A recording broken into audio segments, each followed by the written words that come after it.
Hello and welcome to the Navy Blue Corner. I'm Ian, joined as always by my good mate Lockie. And if last season ended in dramatic fashion, then this year has picked up right where we left off as the Blues have drawn with the Tigers. First draw on the pod. Not sure if that's a good thing or a bad thing, but look, it's something different, Lockie, to kick things off. And speaking of different, if you're on YouTube currently, you may notice something different with my man Lockie there, looking a little bit like a young Dennis Armfield, if I'm being honest with the mustache. I mean, have a look at this resemblance you've got over here with that mustache. He's trying to copy me, but it's all good. Lockie, let's get to talk about the footy.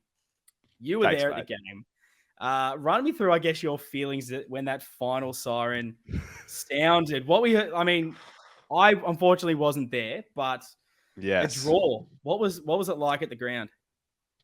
It's interesting. I mean, this might be where we already start to differ on how we were feeling about this game. And I can also apologize in advance for my voice for this episode because it's been a bit of a weekend.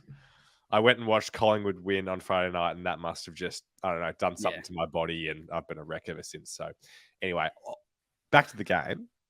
The first thing that I felt, and this might be an unpopular opinion, it's not even an opinion, it's my feeling. I was relieved. Whoa, really? Okay, run me through that. I need to hear. I need you to elaborate on that, sir.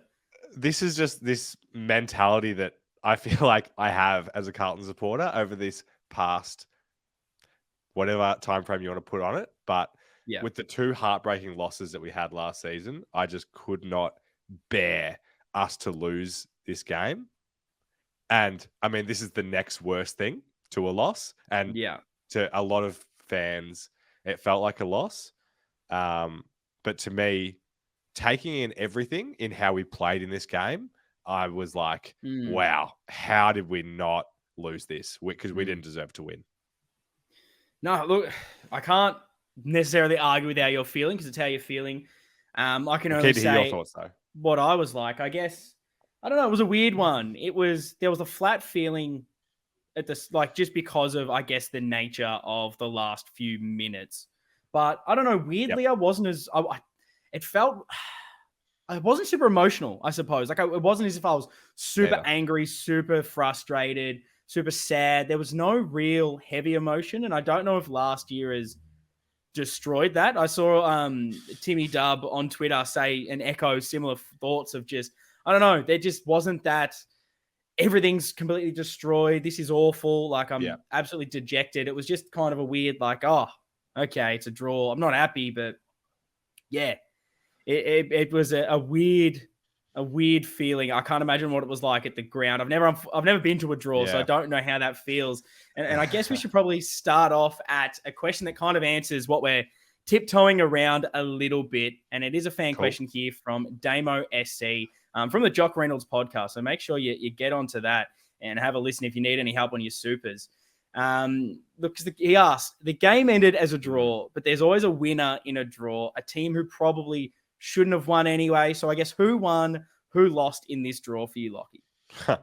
It is a great question. I didn't know that you were going to be asking this, but I definitely think that we won the draw because there was just so many. We're going to get into everything from the game, but I just felt like it was crazy that we were in a position to win this game with how we played.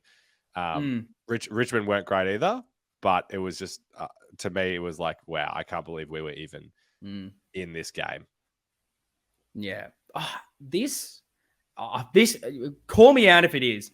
I feel very fence-sitting with this, but this is my genuine opinion. Because Richmond missed, but they dominated the game, missed so many opportunities, but then they didn't capitalize. We weren't good, kicked whatever goals we did. We're in a good position, but then we also botched it at the end and, I guess, lost the lead, the last team to do it. But again, should we have been in the game? I actually think that this may be one of the only draws that kind of should have been a draw, if you really think about it. Like, no team probably deserved to win that either way, and then both teams kind of deserve to lose it. It weirdly is almost the perfect result for how the game played. And so I probably would tend to go more towards a loss just because of being that last team. We were in a winning position, but it just felt like the draw made sense. And maybe that's why I wasn't as angry or disappointed after the game, I guess emotionally, because it just felt like, oh yeah, it feels like that's what made sense. But I guess let's talk about the key component of this game. Was the last frantic few minutes. I think it was about 9 minutes or so that we were trying to hold on to a 7-point lead. And then with a few minutes to go, Mitch McGovern marks it in the opposing goal square, plays on, kicks it to Jesse Motlop. He hands it out to a running Lockie O'Brien, who dashes, takes multiple bounces on that wing, kicks it long to Harry. Obviously, it doesn't go our way. They go down. Tom Lynch kicks a goal, ties it up with 20 seconds to go.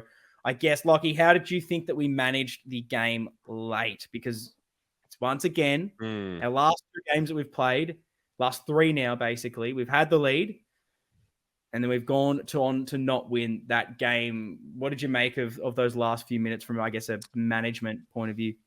Yeah. It's very hard to compare across the games because obviously it's all so circumstantial, and the sheer number of variables that go into these things is just an obvious call out.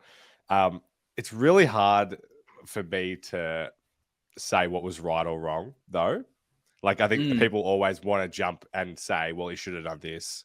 Yeah. How did he not see this? All of those kind of things. Bloody Ed Sheeran, whatever you want to. That's a good thing to blame. Yeah. I think that stands. I'm not sure. I don't think we showed improvement in I don't think that this 2 minutes of management was, you would say, far and away better than it was in the previous 2. But having said that, all the variables are involved. It's just too hard to really make that call. So how's that for a fence sitting answer for you? My bigger part, before I let you delve into it, because I know you will, is I'm trying to get away from focusing on things like this, where it's like, yes, this was 2 minutes out of 120. Yeah. Where it's like we could talk about 150 kind of like what the hell moments in this game. I definitely don't want to be the one piling on O'Brien or Motlop or whoever you want to go with it for. Because Tom Lynch could have hit the post and we wouldn't be talking about it. Yeah. It's just a fact. I kind of agree with you in a sense where it's hard to compare all the games because they all kind of happen differently. And I don't want to harp on heaps about last season, but I think you kind of have to. The Melbourne game was it was back and forth throughout the kind of like the whole game. And then it was like one poor kick led to them getting the ball down, getting an opportunity and getting it. I didn't necessarily feel like we completely stuffed up that game. It was like an individual error that kind of led to that one. The Collingwood game definitely was like a capitulation if you look at just the run on goal. And I'm happy that at least in this game, Richmond never really got that run on, particularly late. We held on for like 7 minutes there. Just somehow they didn't kick the goals. They've had some chances, but it didn't feel necessarily like the floodgates were opening and we just completely lost our cool, because weirdly, I don't think we really had our cool throughout that game. It was always kind of played on Richmond's terms. And those last few minutes, and this is kind of probably my question to you, because I still don't know where I really sit on this. The Lockie O'Brien debate and all of that, I have no issue with what Lockie O'Brien did. Him getting the ball and running where he was, his only option was to run forward. He did not have the option to stop, go back, go anywhere else. For me, it was like he has to go. I wasn't at the ground. I had multiple people that were there talk about Harry just being in meters and meters of space, running from the wing across that sort of center half forward area. And then it was only when Lockie just kept running that he started to move to that pocket, and then he was surrounded. And you can make the argument, should he have kicked it earlier? Should he not? My opinion is he hit him. He was 3-on-1 and he hit Harry. You don't know whether when he tries to kick it to him the other time that Harry doesn't slip. And even though Harry slipped, I'm sorry, you got 2 hands to it. You should have been marking it. Lockie O'Brien somehow managed to pick you out with 3 defenders around you, the most perfect kick possible. Yeah. And it doesn't go our way. My only question around the management was maybe towards a Jesse Motlop, who when he takes that mark from the Gov kick, even though he sees Lockie O'Brien running, should he have just taken that second? And then, because Martin was also running, I believe, wide as well, or I can't remember, might have been Holland. Someone else was running wide on that wing. Should he have just gone, okay, take the 2 seconds, you run out wide, and then just kick and take that 30 seconds. That's my query around the game management. I'd love to get in Voss's head, be in that locker room to know what Vossi would have liked us to do in that scenario, because we had all off season to learn how to manage the last 2 minutes. And I'm not sure the game plan would have been, if we get a fast break, let's just go and score and finish the game. I feel like it would have been play the percentages, but then also and this is the thing, the debate I'm having in my head is, when you have that on to ice the game, you've got Harry streaming, you've got it all working. Do you just go for it and back yourself in? Those are the two things I'm thinking about. Where do you kind of sit in the debate between should we have gone the fast break or slowed things down? Well, I think the fact that you're having this debate in your head is the right way to look at this, because I think if you're looking at this objectively one way or another, you're not taking everything into account. So I'm exactly with you. I'm not even sure where to go with this, because I can't get into Lockie O'Rien's head. I can't know whether he saw Harry in the middle of the ground or if he didn't see him. Oh, well, if you're running up the wing, then you should be looking across the ground. Mate, he's been on the ground for 15 minutes this entire game. He's finally got a bit of space. If this was the second quarter, we wouldn't be judging his decision. We'd be like, oh, look, good on Lockie for, having a crack and he hit the kick, etc. It's only the fact that it's with 1:30 to go that we care and are upset about it. And that's just why I just don't feel passionately about this. I don't think there's enough in just that little part there for us to say whether it's right or wrong. The Jesse Motlop thing, as you described it then, you gave me a flashback to the Miracle on Grass, obviously the greatest passage of AFL ever, where I don't even know who the Geelong ruckman was at the time, but he gets the ball on the wing and Geelong are up and he does that handball and Hutto's like, what? Oh, he's played on. Why has he done that? And the observer is like, why the hell would you play on then? But you had a player streaming forward. And so if they took a mark in the goal square then he looked like a hero. So that's the same like it would have been in our game. And you raise a good point, because I was having a bit of a discussion on Twitter about it with a couple of people, and I didn't really necessarily sit anywhere. I was just kind of asking questions and getting people's thoughts. And it raised a good point. It's like the match is tight.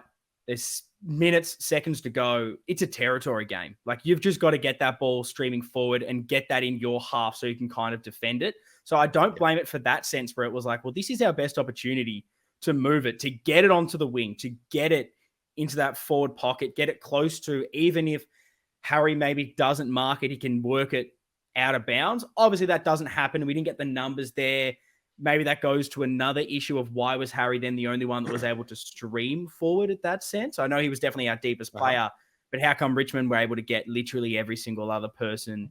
It seemed like, and I wasn't at the ground, but on the camera, it looks like, there's 20 Richmond players. Where the hell was every single Carlton player on that ground? And maybe that would have helped us, but I don't know. I think, dissecting the last minute and putting blame on everything in this game, you're going to do it when it's a draw and when it's this close.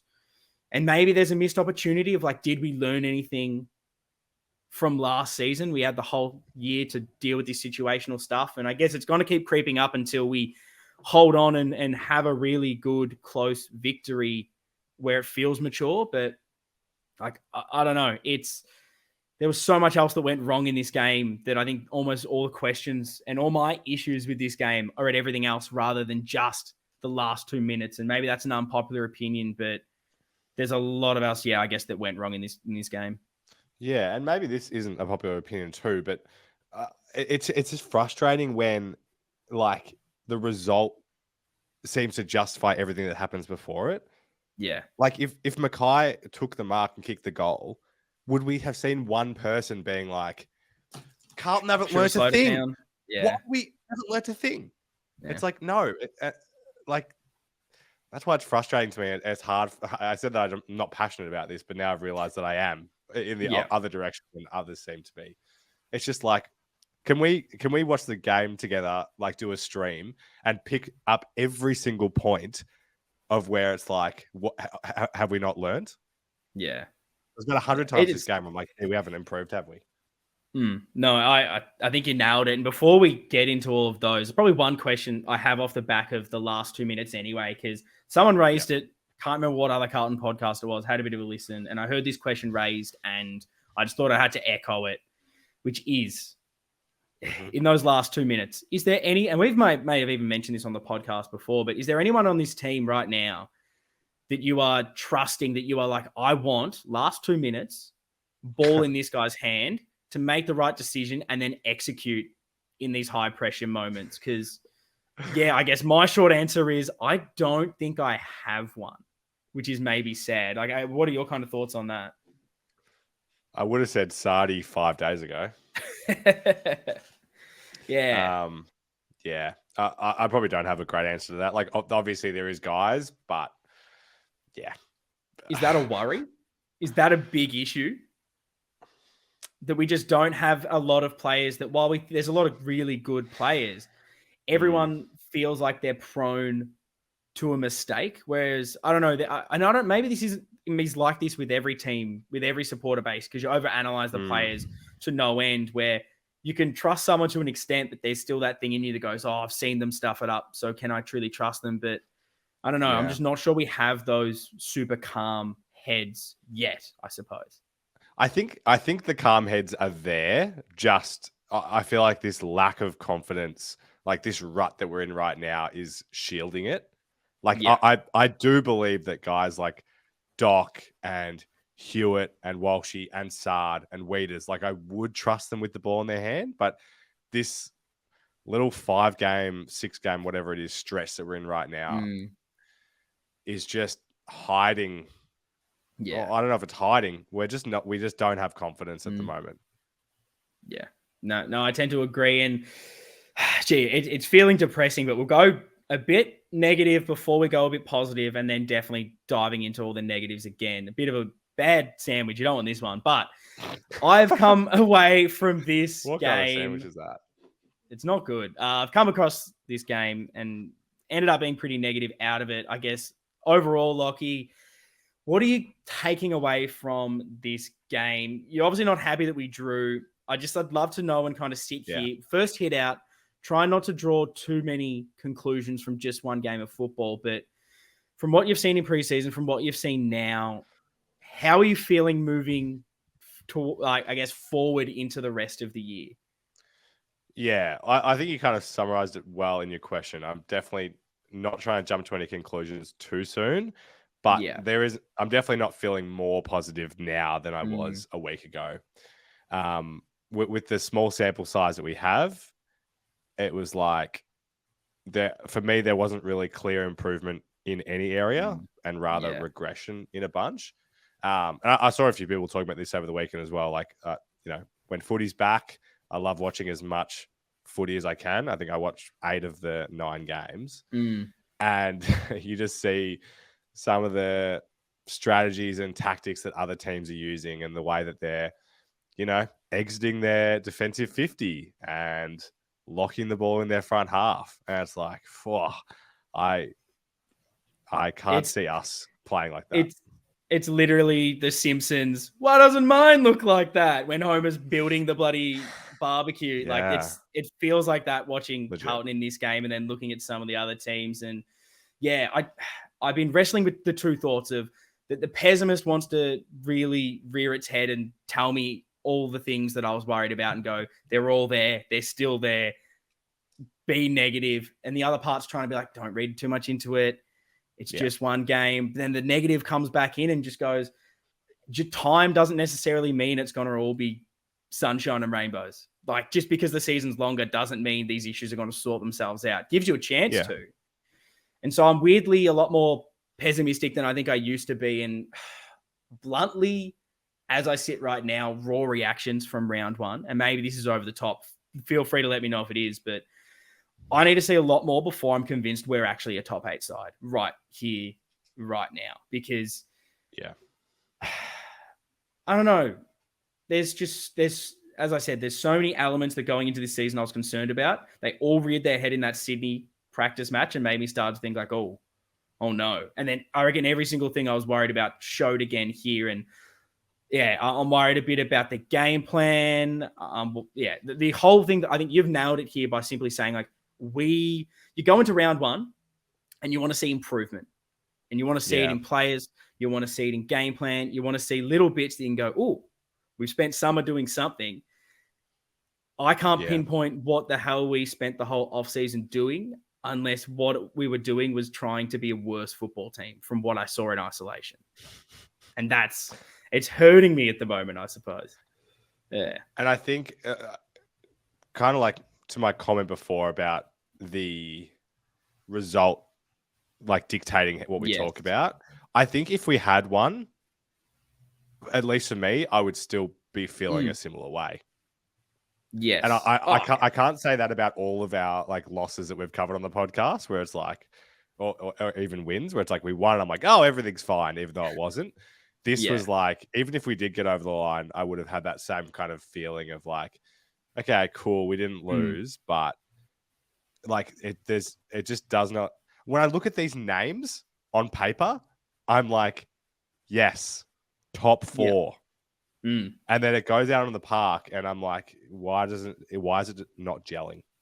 No, I agree. And look, let's get some positivity into this. Let's talk about what went right before we delve into way more specifics. Lockie, ultimately, like you said, we didn't play well, and we took the 2 points home. It's better than nothing if you want to be the optimist. But what else from you can you kind of take out as a positive from that game? Was there anything that did go right? Well, I'll backhanded compliment the first one, because boy, did they go inside 50 a lot. Yes. And I thought we did a fantastic job of not allowing them to kick goals from all of those inside 50s. Shout out to Lewis Young specifically, Weeders as well. You know, it was just, I think, really impressive, because that's the main reason why I'm like, how do we not lose this by more? Because my God, they were just bombarding our defense, and we hung up really well to keep them to 58 points. See, this one, again, I've been like going 2 different ways on it, because to a degree, yes, I think the defense held up quite well. Obviously, Lewis Young was unbelievable. He was marking everything, using the ball well, gave Jack Riewoldt an absolute bath, and it was great to see. When we've had discussions in this offseason, I know myself, I've been questioning, is Lewis Young our definite number 2 defender? That fills me with a bit more confidence off the one performance, going, okay, that was really good. I think he can build on that and continue his progression. We've seen the best he has to offer at times. If he can be that more consistently, wow, we've got a player here, and that's very exciting. I thought Gov showed some good things, but then also some bad things. And then, Weeders, for a guy that had, 3 goals kicked on him, I thought that's probably the best performance you can have. Did a lot right. In the end, you've got a gun forward like Tom Lynch. He's going to have to kick a few. But I don't know, weirdly, I hate it because I'm going back to the negative, but we kept them to a small score, so you can say, oh, wow, defense held up well. But also, they missed so many easy opportunities, and it could have easily been a bloody 10-goal defeat. And we're sitting here being like, man, the defense was not great. But I agree with the amount of inside 50s. They did a lot more. And they were probably the only kind of shining light where they held up reasonably compared to pretty much every other line, I suppose. No, that's actually a really valid point. That it's good rebuttal to it. And probably the only other thing, maybe it's a bit of a positive, I was a lot more down on this game until I watched the replay back. And I did think that we, at times, did well slowing the game down, trying to take the pace and the sting away from Richmond. I think early in that first quarter, there were some really good passages of us working the ground, the short chipping kicks. Thought we did that okay at times. And maybe that's something we can kind of build on and keep trying to be better at. Obviously, there's just some other negative sides of that. But unfortunately, there wasn't a lot of positives, which is the difficult part in this draw. So I guess let's get into it, Lockie. Let's talk about the negatives. What for you didn't go right in that game? What's our plan on kickouts? Is it kick it, not play on and get the extra 15 meters and just kick it long to the left-hand side? I need to see every team, but I guess that potentially we're the worst kick outside, because it seems like every other team can, at a bare minimum, 80% of the time, get it to the wing. Like just as a stalemate on the wing. And the only way that we could do that is by Harry taking a contested mark, which is just so low percentage. Yeah. No, it's bizarre, to be honest. I don't have many words to even describe it, because if for whatever reason, this non-plan that we have of, and it annoys me, Doherty, run 15. You can literally run out of the square and gain yourself the meters. McGovern, Sard, you can all do it. And then we just kick long. And if that had worked every time, then yeah, boys, keep it up. But it's like definition of insanity is just trying the same thing and expecting a different result. If it hasn't worked the first 70 times, boys, don't do it. Like if I see that one more time without us trying anything else, I think I'm actually just going to throw up while watching us. So watch out if you're on level 1 at the G Thursday night behind the goals in the cheer squad, because I'm above you and it's coming down on you. It's raining down there. If I see this again, surely it's never been good, really, I reckon, through this iteration of Carlton. At what stage do you even try to think outside the box here and bring someone in to come up with a game plan for kick-ins, or try something? Surely the game plan isn't what we're currently doing. And if it is, I mean, Hamill, sort it out, mate. Yeah, I'd be fascinated to know. I'd love to know what, like, you know, someone going into the club, like Akers comes into the club and it's like, what do we do for kick-ins? And then he gets explained it. It's like, what is that explanation? Because I cannot fathom what it would be aside from, so you don't have those two sides of the ground? Well, we're going to go to this one and we're going to kick it as far as we can. See these two really tall fellas? We hope one of them marks it. And then, oh, mate, off to the races. What if they've got 3 more players on that side? Just try it anyway. Well, if they mark it, then we're good. No. But no. They won the Coleman. Mark it, it's going to be fine. No, you don't understand. It's baffling. And even just like our exit out of defensive 50, and that it seems like transition was something that was spoken about in the offseason. We worked on it a lot. The whole time it was not great. And I understand that Richmond play that high press. They want to lock it in their forward 50. It's why they had so many inside 50s. It was, I think, 66 to 45, I believe the figures were, as far as inside 50s. And so many of those would just repeat, and that puts the defense under so much more pressure. And sometimes I don't blame the defenders, because when you got the ball, you're under that much pressure. You just have to play the percentage. You've just got to kick it out and hope for the best. But even when we did that, and going back to this kick-in plan, it doesn't feel like anyone is down at the fall of the ball for us. It's almost like, well, Harry has to mark this because we're not at ground level. And that frustrates me again, because if that's the plan, if this is how we're trying to set up, who's not working hard enough to crumb and be at the contest where we know the ball's going to go? And why are we not trying? Maybe we are and we're just not good. I don't know, but I believe the personnel in that defense is good enough to, when we have the ball under pressure, create an option, get a block, get a shepherd, go for a handball and try to move the ball. But even when we get it, there's no one streaming forward. There's no one forward leading. And it's the same as far as entries into forward 50, stagnant. You'll have a better perspective because you're at the ground. But even on the TV, you'd look and you'd be like, no one's moving.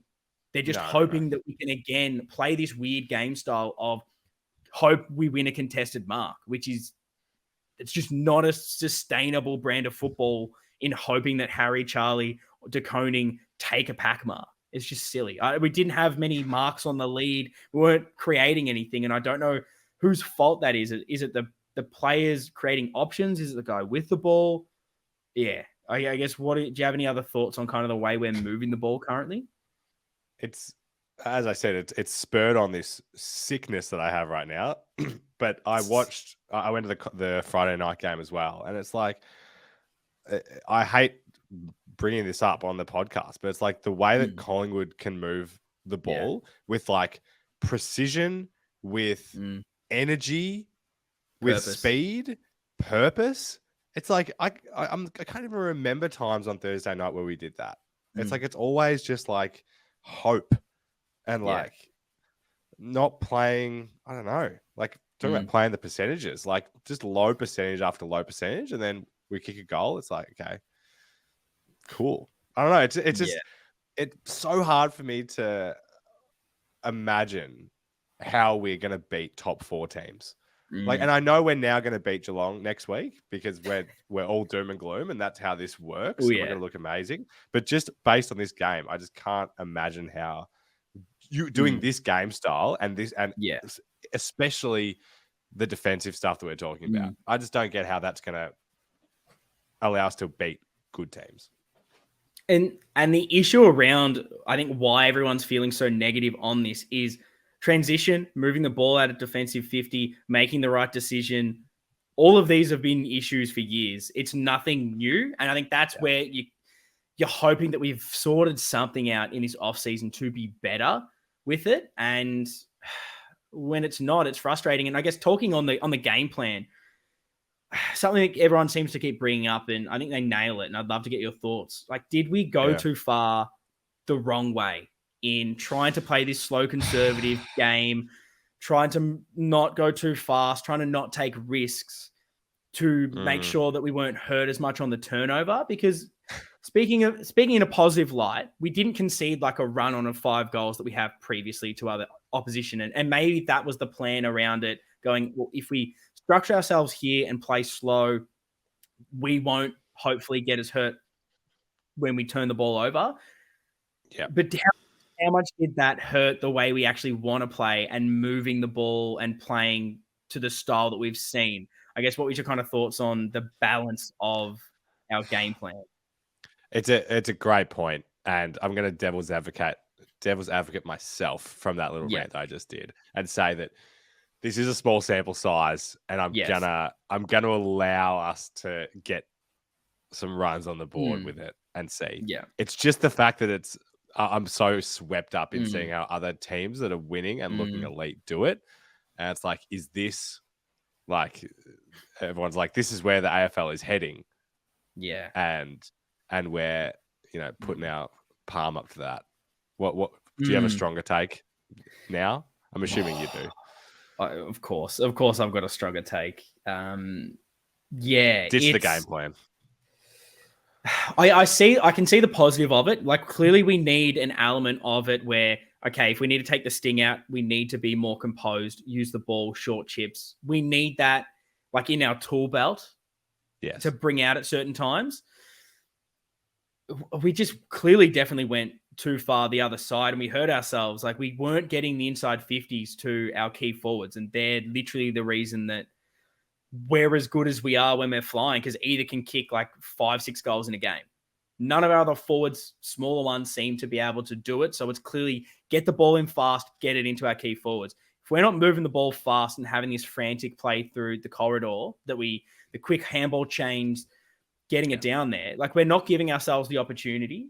And I think my issue overall is, and it kind of stems from what you were saying of, clearly this is where the AFL is evolving. You look at the teams that are starting to go well, and it's this fast, frantic style, and we're trying to like do something different.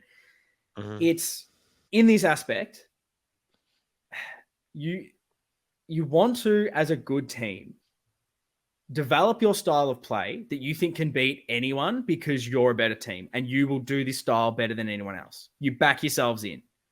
My worry is that we're changing it up to suit an opposition, which means that we don't trust the game style. We don't trust the way that we played last year and the frantic movement of things, because we're going, oh, well, against this team, it's not going to do well, so we're going to have to really alter it. That's a worrying sign for me, game plan wise.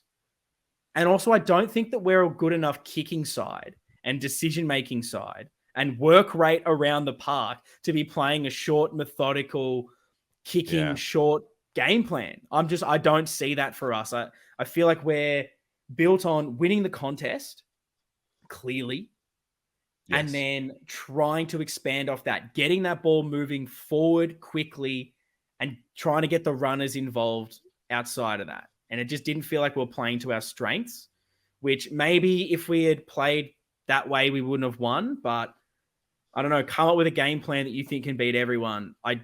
I know I hate to bring it up, but like you look at the way Collingwood have structured this game plan and they've gone, suits the players we have, suits everything, let's go for it. And we're kind of in this weird point. And that's what's making me negative towards like, will we actually make top 8 and go on with the way that we're currently set up? We had a year to we had an off season to develop and expand on this game plan, and off one, I don't know, it's one game, and it could all look stupid next week, but off the game in the preseason I've seen, it doesn't feel like we've evolved it enough or to anywhere that I'm enjoying it. Yeah, there's nothing there that I can disagree with. I'm thinking back to all the times where it fell apart on Thursday, and you nailed the reasons, like whether it was poor execution or whether it was players not working to get to the right spots. It just, it's not coming together. One to throw out there, maybe this is, again, too early, because this has been a strength of us. Do you think that there's just something missing in our midfield? And maybe it's Sam Walsh. Maybe it is as simple as that. But I don't know. Is there something missing, an element in that with the crop that we have going through there, that when you play these Richmonds, you play these fast-moving teams that just doesn't have that edge? Or is there enough if we play that strong style? Yeah, I've got to back them in for now. I mean, obviously you're correct. Walsh makes it a very different dynamic. And I kind of talked about that in the preseason a little bit. In the rotations where there was no Doc, and especially when there was no Chera as well, it was like, I don't know. There's just something about that. I don't know. I don't want to lose all hope by saying the midfield isn't working either. No, and I think it's definitely still can. I hope it's not sounding like I'm saying this is the worst midfield ever, because it won us so many games last season. I'm just kind of, my head space and my thought process around my criticism is coming from my expectation currently of like, how do we get this current team to like top 4 challenging for premierships right now?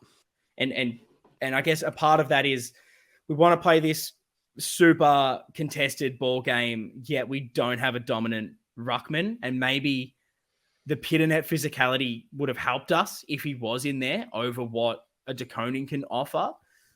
But apart from that, I just feel like there's something, and I don't know if it's just a really good user of the ball, of football, where there's just a bit more pace. There's just one tiny element missing in this midfield to take it to the next level. And again, maybe that is literally just Sam Walsh. And when he comes back, everything's fine, and he's the element that we're missing. But I don't know. That's a slight watch this space for me. Maybe it's Fisher taking a step and being able to pinch hit in there for 5 minutes. I don't know what it is, but I'm looking at some other teams that have a bit more foot, like some pace to go through there, some foot speed, and just not sure we 100% have that when it's all going wrong. But probably the last negative I have is the forwards, the small forwards. Just work through the... We've got a lot. Lockie, I guess, give me your take on what you kind of saw from them and what you need them. And, I want to kind of maybe go negative but positive. Okay. What are they needing to do for us to go in next week and just, run Geelong off the park? Where's the improvement? Wow. Let's go the positive talk. That is a really, really good question. I mean, I sound like a broken record with this, and this isn't necessarily just the forwards, but obviously the way that we're going inside 50 needs to be playing to our strengths. And our strength should be putting Curnow and Mackay into positions where they can mark, and then our smalls getting into position to clean that up if it doesn't work out. Wow. As I look at the box score and I look at the bottom 3 guys that played full games in terms of disposals, it's pretty telling. I think I know I'm going on in so many different directions here, but 5 minutes in, I was saying to the people I was sitting with, this is Zach Fisher's year. Yeah. This is his year. Yeah. What happened? Yeah, look, I'm happy to go through some stat lines here. You got Fisher, 7 disposals, 1 goal, 0 inside 50 tackles, 0 tackles in general, 10 pressure acts, which is fine, but what's a pressure act anyway? 5 kicks. So that's at least out of his disposals, he was kicking. And this is what hurts for me from Zach Fisher. Out of his 7 disposals, he had 3 score involvements. And I felt like when I watched the replay and watched the highlight reel, some of the best passages of play we had, Zach Fisher was involved. Whether he was given a handball, whether he was being a kick in that chain, our best movements involved him. Well, I don't know what was up with him last night and Thursday night, where he couldn't get involved. Like, I'm pretty sure after halftime, I don't have the stats in front of me, which I probably should have, but I don't believe he had many touches after halftime, if any. It was a real fade away. And you need your high half forward. You need a guy like him to be stepping up and being around the footy. And if he's not firing, you need everyone else to. But then you got Jack Martin, 6 disposals. I felt to redeem him slightly. When he was around the football, his pressure was good. He had 3 tackles, 2 tackles inside 50, 4 score involvements. So when he was kind of near it, it seemed like he was doing okay. But 1 mark and 6 disposals was it. Like, that's not enough from him, particularly when Fisher's down. Like, you can't have both of those guys getting nowhere near the football, and particularly Martin, who's meant to be that lead-up option, with the 1 mark. Like, that's not enough. And he just wasn't anywhere. And then you got Silvani, I know, is in the ruck, which hurts him a bit, from 5 disposals, 2 tackles, 1 goal, 2 marks. Not enough. Always 10 disposals, 1 goal, 2 tackles, 1 of those inside 50, 5 turnovers, and only the 9 pressure acts. Didn't offer enough. Motlop, 10 disposals, 2 tackles, 1 tackle inside 50, no goals, 5 turnovers. At least he brought a bit of pressure with the 14 pressure acts, but I mean, out of these guys, that is just, it's not enough. It's not enough touches of the footy. It's not enough tackles. I don't know what it was. We weren't working hard enough, and it sort of bred into everything. There was no pressure in that forward line. We weren't locking it in. Richmond were walking it out. Daniel Rioli and others killed us with their rebound, and no one was locking that down for us. No one was creating options, pushing higher up the ground for us to move the ball. It was stagnant. Entries inside 50 didn't help. They weren't at the fall of the ball when our big men were trying to crash packs. Every single thing that could have gone wrong for these small forwards basically did. And it was an issue going into this season. It was like, well, okay, we need someone to step up. We need someone to kick goals. We need the pressure. And every single one of them had a bad game. Are you confident that this is just a bad game and they can turn it around? Do you think that there's enough personnel there to go with it? Or is this stemming into a different issue? Are you seeing other problems as far as those small forwards are concerned? Well, the listeners and you know that I don't like to be a doom and gloom guy on this podcast. Yeah. But out of those 5 guys, there is 1 guy that I'm confident that was just a blip. And that's Fish for me. I think I can allow, like I said, I thought he started really well. Terrible game, but I still believe in him. Yeah. Motlop, everyone is extremely high on. We're extremely high on him. I love him. I'm sure he is going to be great. Yes. But we can't rely on him to deliver every week yet. I'm so off the Martin train. I know you just tried to put some positivity in there then, and I'm not saying that we have great options to bring in. I'm not just saying let's drop him. But, oh, man. Yeah. Boy. It was great. And then Sauce as well. I mean, we spoke a bit about him on the off season. Like, is he going to be best 22 by the end of the year? Wow, he didn't do anything for his case here. No. I mean, you said he played in the ruck, so that didn't help his disposals. But I know of a number of ruckmen that can get 15, 20 disposals in a game. So he was around the pill. It was disappointing from all. And yeah, I think Fisher's preseason form worries me because it's been the same as this. But at least he showed a lot last year. So it gives you promise of, okay, just 1 blip. They were all bad. Sorted out. And maybe in a weird way, some of these players needed this. There's almost a bit of a kick up the arse or whatever it is to then go for it. And the optimist in me is thinking it's round 1. So many other years, you almost go too hard too early, and we're going to build ourselves into the season, and it's all going to be okay. Yeah. And that's probably where the positive is for it. But yeah, like if Pitnet comes back in, does that then allow Silvani to play that high half forward role? And is he better for that if he's not getting thrown into the ruck? Motlop, if he has another game, he's up there. Always, I just don't think he's best 22. Neither. I think we need to start moving past a player like Always quickly. And I know Durden's obviously ahead of him, but I'm even talking like further in the depth chart. And then Jack Martin. It's just like you can make the argument of he's been underdone, all of this, but it's like, when is he not underdone? That can't be an excuse anymore for Jack Martin. He needs to, if he's playing, he needs to deliver. If not, mate, yeah, I'm almost sick of having the discussion with him. But watch him kick 4 goals next week, and it's like Jack Martin's around because that's just what he does, and it's so frustrating. But yeah, I think work rate, they need to work harder on there. Pressure needs to be up. Yep. And yeah, I think it will be for Geelong, because when so much has gone wrong for such a big group, that's going to be a big focus for next week. And I think we're going to see a massive response from those lot. And that is a massive growth for us if we are going to be better. Yeah. Probably the other thing I wanted to touch on, past the negatives as far as the players. Did you make much of the press conference with Vossi? I know a lot have been reading quite heavily into it. There was I'll just read through some post-match quotes. He said there's a lot to be proud of. He quite heavily was complimenting our effort and intensity. Said the players should walk away proud. And then later on, he even said, if that game happens last year, we lose by 6 goals. I guess, what is your kind of hot take on the Vossi press conference? Yeah, I'll let you get spicier, because I think you and I often have different opinions on like media talk and that kind of thing. I don't really I don't buy into the fact that what he's saying at a press conference is what he's saying behind closed doors. I actually don't know what to make of the 6 goal comment though. I've sat with that one a little bit, and I don't really know how I feel about it.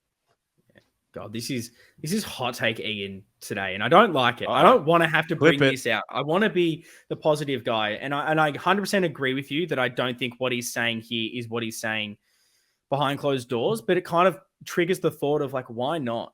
Like, I don't understand if you word things in a certain way. People won't be annoyed if he came out and said like, look, we battled hard, it wasn't on our conditions, and we probably didn't get it 100% how we wanted to. There were some positive signs in this, and this, but we want to win. That's what we're out here to do. We didn't get that done, so we push on till next week, and we want wins here. So anytime we don't get it done, that's not good enough. Let's keep fighting. I still think that there's plenty, and you move on to that. Like, if you say things like that, that for me fires me up more. Like, when I'm feeling a little bit disheartened in the performance and what I saw, I think the last thing I want from a press conference is him just being like, oh, I should be bloody proud of that. Proud of a draw. Proud of going backwards as far as how we were playing. I don't know. For me, it's just, I don't know. It doesn't sit right. And I don't know. I don't know. Maybe I'm reading way too much into just what Vossi said, but that last bit was probably the issue, which was like, if that game happens last year, we lose by 6 goals. Well, the game happened last year and we won. So I don't know what he wants. We beat Richmond last year, round 1. We should be beating him again this year. You want to improve? You're beating the teams you beat last year.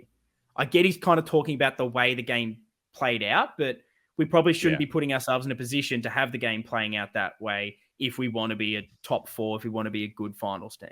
And that's, again, where my frustration of it comes from. Like, I'm saying that felt the press conference felt so David Teague that it was giving me flashbacks.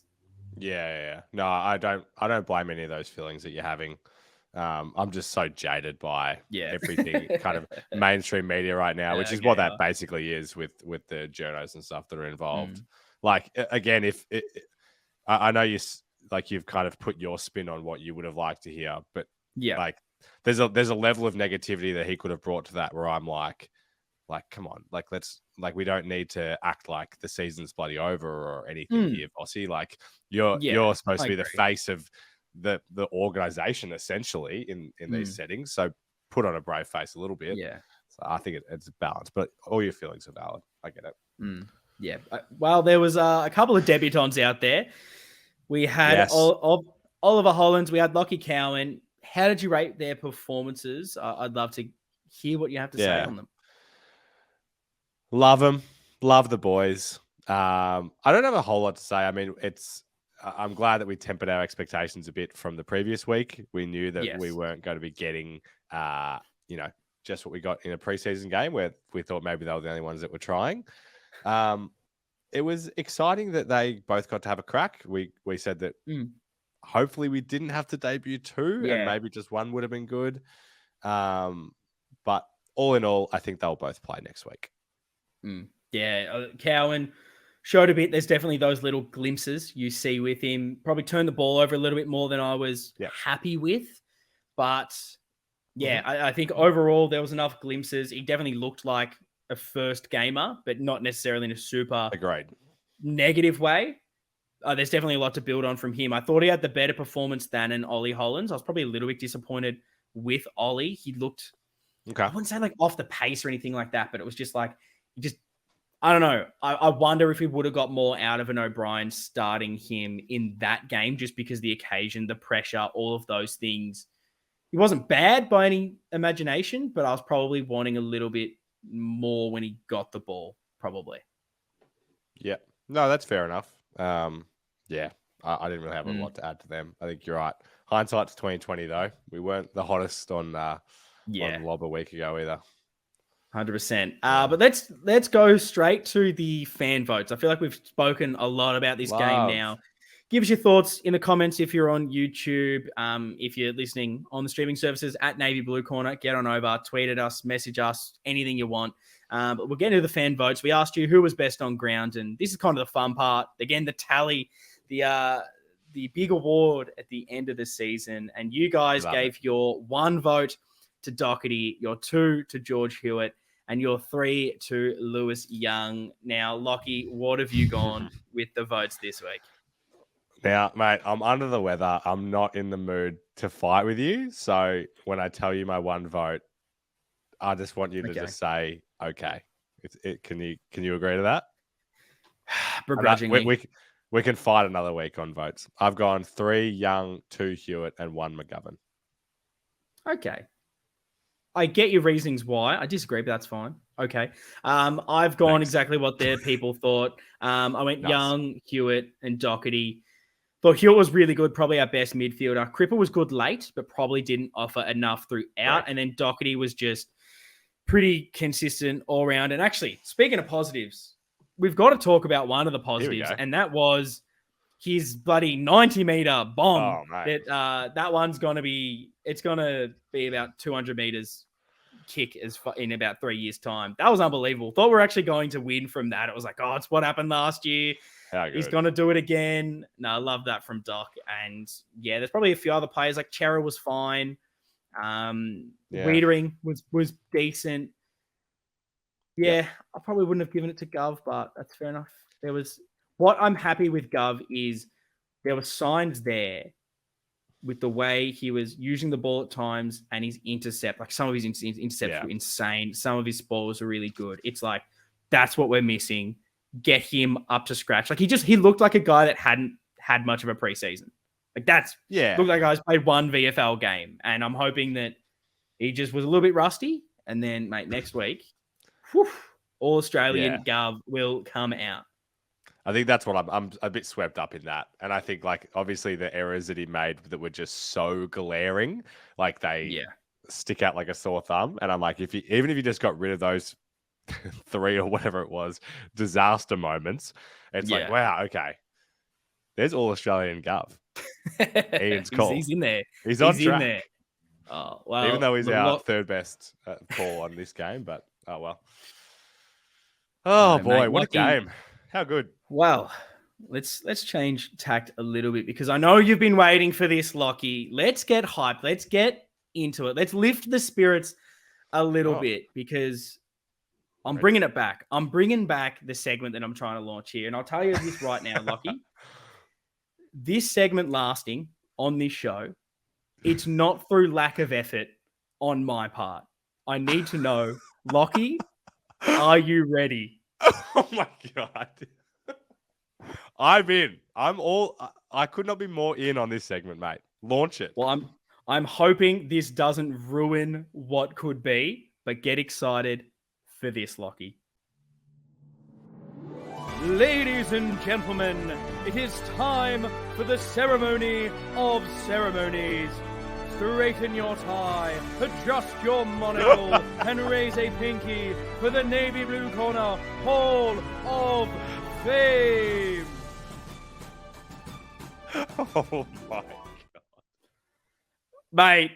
Mate, come on. That may be the greatest thing that's ever been created. This segment, that's all you need. It's just an intro. That's the segment this week is going into the Hall of Fame. Can I self-nominate? Is that allowed? How have you... I cannot stand you burying content 55 minutes into these freaking podcasts, mate. Look, I've tied up as well. I did not know that was coming, though. I thought we were just going to tie up. That is 10 out of 10 from you. Oh, my God. I'm hyped. We'll have to almost edit that earlier in the show if the rest of the segment hits. But no, I mean... Look, there's a reason this episode is getting recorded on Monday, the 20th of March, because I've spent every single hour since that game making that bloody intro, that little sting for the segment. But as we're here for the Hall of Fame. I hope you have something to induct Lockie.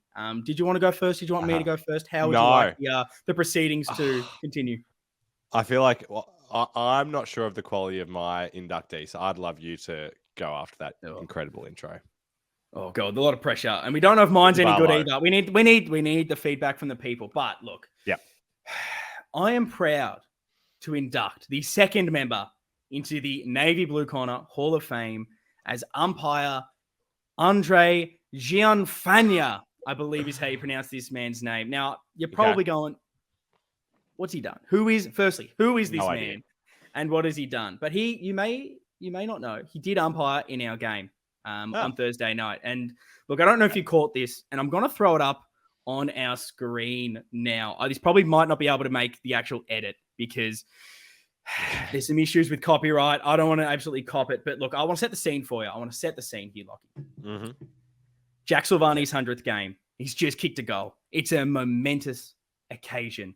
3 generations, all players, of 3 generations of family in the AFL have all played 100 games. Sausage just kicked a goal. It's up and about.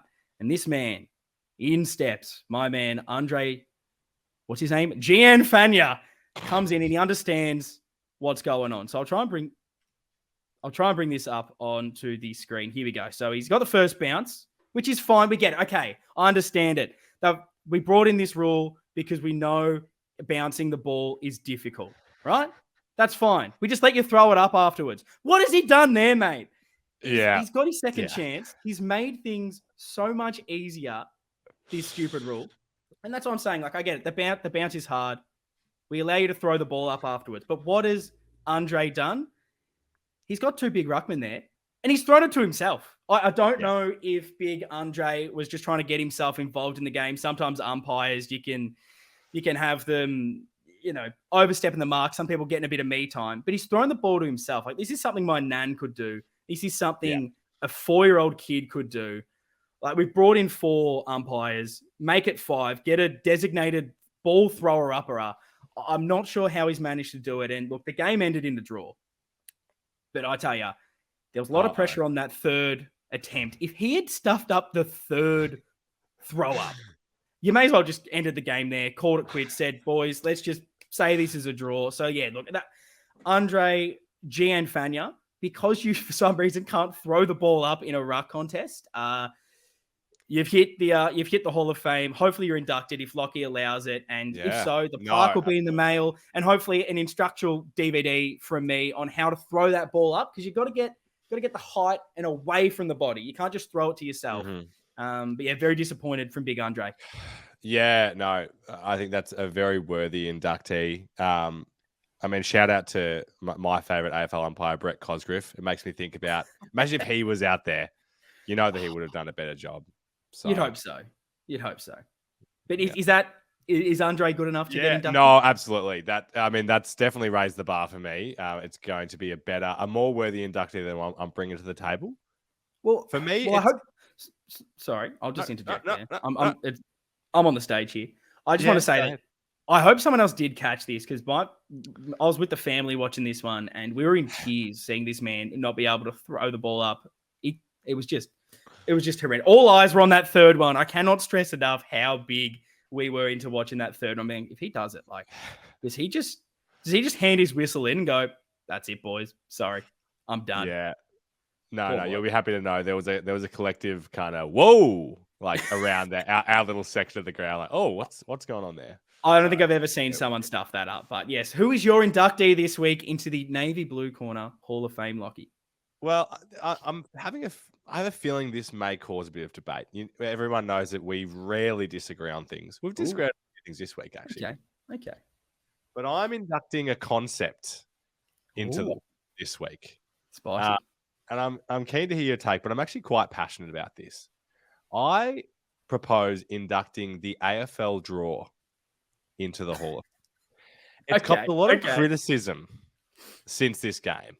It happens all the time. It's like, oh, the extra time, like it wasn't satisfying. Media people, commentators, and stuff calling it out. I think it's beautiful. I think, like you said, this specific game, it was the right outcome. I think it adds more to that kind of finals extra time thing. It's like it's different from in the regular season, and when it actually happens, you get excited.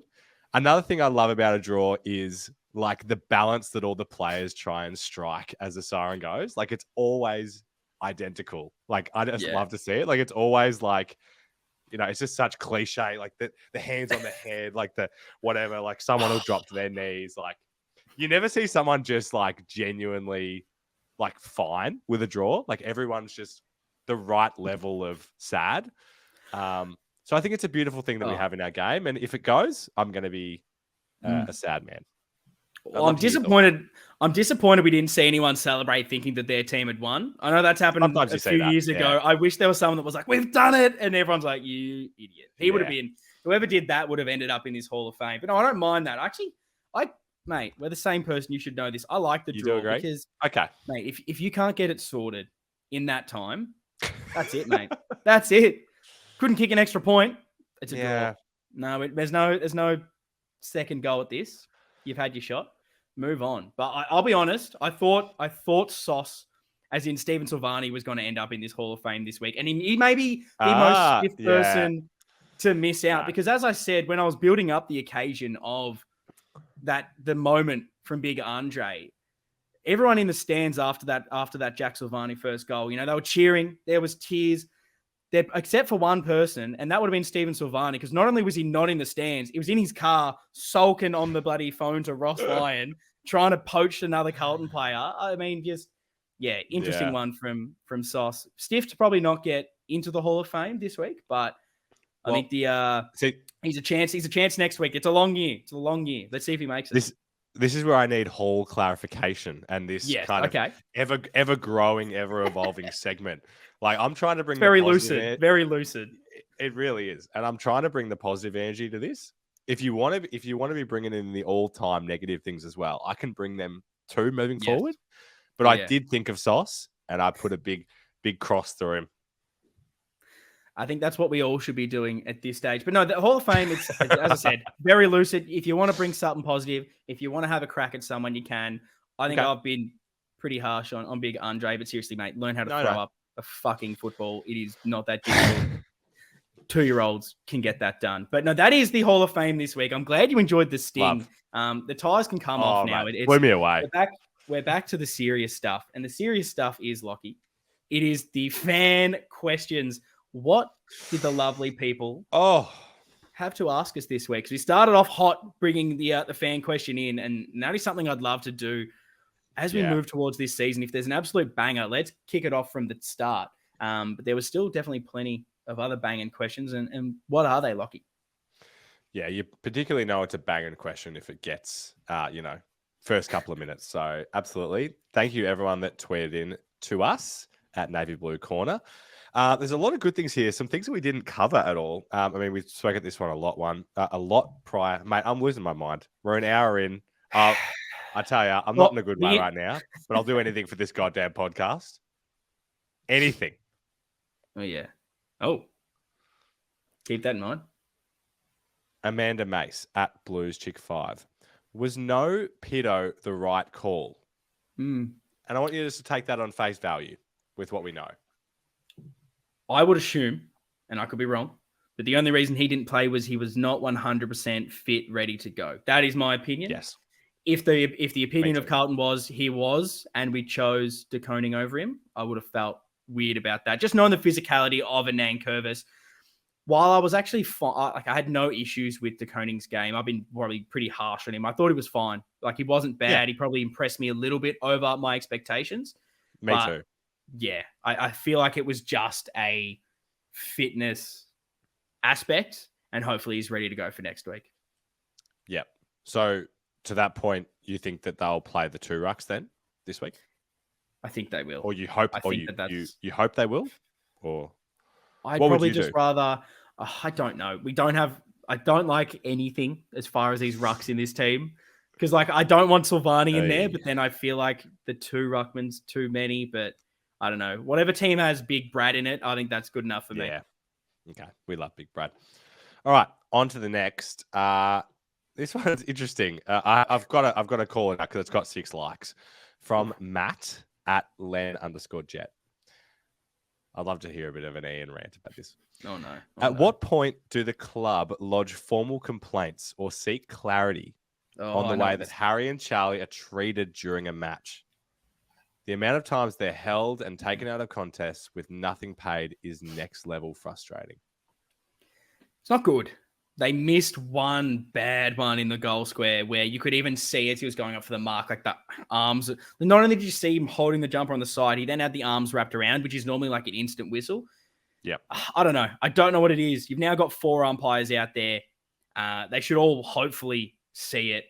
But as I alluded to earlier, I don't think we can trust the qualities of some of these umpires out there if they can't throw the bloody ball up. But yeah, so I probably don't expect them to be able to even see these holdings, but it's an interesting one. Charlie always seems to cop it. Weirdly, I think Harry gets the free kicks sometimes, and Charlie can struggle. But it definitely, maybe watch this week. I'm making a prediction, bold prediction, hot take right now. Oh, this is why we do this. Charlie gets like 5 free kicks, all for holding, just because they talked about it this week in the umpire, whatever they do, the review. And they're like, mate, not good enough. And that's going to be a big point next week. If you see arms around him, give him the ball. I like it. Yep.